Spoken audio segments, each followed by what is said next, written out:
그러니까 올바른 기도는 그대로 선이에요. 모른다 하고 모든 걸 하나님한테 맡기고 그 안에서 쉬지 않으면 저 상태가 안 됩니다. 안 그러면 기도한다고 하면서 계속 자기 생각을 하고 있겠죠. 자기가 아버지 대답도 대신하면서 기도해요. 아버지, 아들아, 뭐 하면서 뭐라고 하고 또 자기가 뭐라고 하고 계속 이렇게 혼자 놀기의 달인이 되시면 안 됩니다. 아버지한테 모든 걸 맡기고 쉬어야 그 진정한 은총이 뭔지 알게 되고 성령 체험을 진하게 하게 돼요. 남들은 제가 교회 안 다닌다고 제가 이런 책 쓸 때마다 이런 강의할 때마다 놀래요. 교회 안 다니는 분이 어떻게 성령 얘기를 하냐고. 그러게 사세요. 아무튼 저는 대답을 못 하겠고요. 어떤 분보다 제가 하루 종일 성령과 함께 산다고 전 자신하기 때문에, 그리고 저는 함께 사는 게 대단한 게 아니고 매 순간 성령의 뜻이 어디 있는지 읽어내는 거기에서 제가 자신하기 때문에 그런 어떤 영적인 식별 능력 이런 게 제가 자신하는 분야이기 때문에 매 순간순간 어떤 게 선인지 악인지 못 읽어내면 꽝이에요. 아버지와 함께 합니다. 그럼 저분 돈 지어주면서 이 돈 받으실래요 말래요 하면은 아버지한테 기도해 보고요. 이러면은 이게 벌써 영적 식별 능력이 없으신 거예요. 결국 이 신앙의 성숙은요, 영적 식별 능력에서 옵니다. 빨리빨리 판단해야 돼요. 하느님과 함께 한다는 거. 사실 그래서 함께 하려고 한 거죠. 매 순간 하느님과 함께 인생사를 선택해 가기 위해서 우리가 함께 하는 건데, 그냥 함께 하는 기쁨만 있고, 아버지 뜻은, 성령의 뜻은 모른다면요, 지혜 부족이죠. 그래서 그런 말이 안 됩니다. 그래서 지혜는 결국 얻게 되는데, 아버지를 만나려고 할 때는 그런 것도 다 내려놓고 쉬라는 거죠, 지금. 그래서 멍하게 평생을 살아가라는 게 아닙니다. 그 식별 능력이 생겨요. 단 하느님을 만나려고 할 때는 모든 걸 놔라. 그리고 머리로 이해하려고 하지 마라. 이게 선입니다.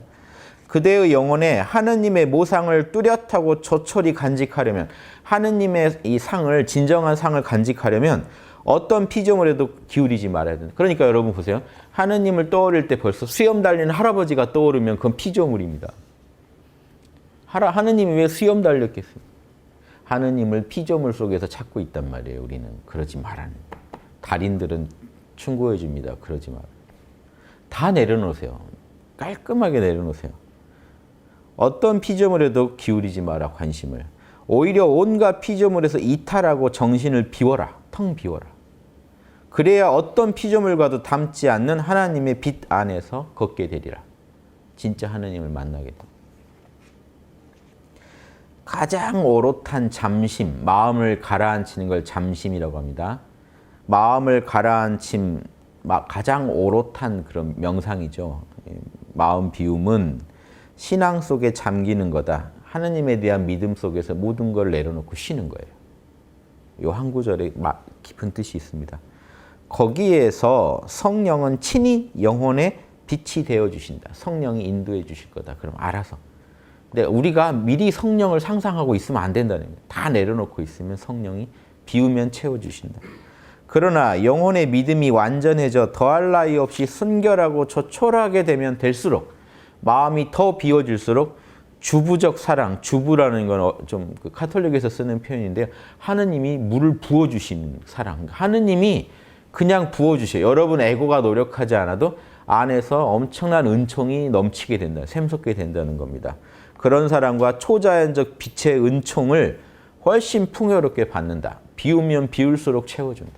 근데 우리는 자기가 기도할 때 그래요. 어차피 하느님이 안 나타나실 거니까 내가 하느님을 그려놓고 상상해놓고 하느님하고 수작 부리면서 그 시간을 보내는 겁니다. 안 믿고 있는 거예요. 내가 진짜 마음을 비우면 하느님이 나를 인도해 줄 거라는 걸 사실 안 믿고 있는 거예요. 어차피 안 오실 거잖아요. 그냥 제가 알아서 할 겁니다. 제가 알아서 할게요 하는 그런 발상 안 됩니다. 그래서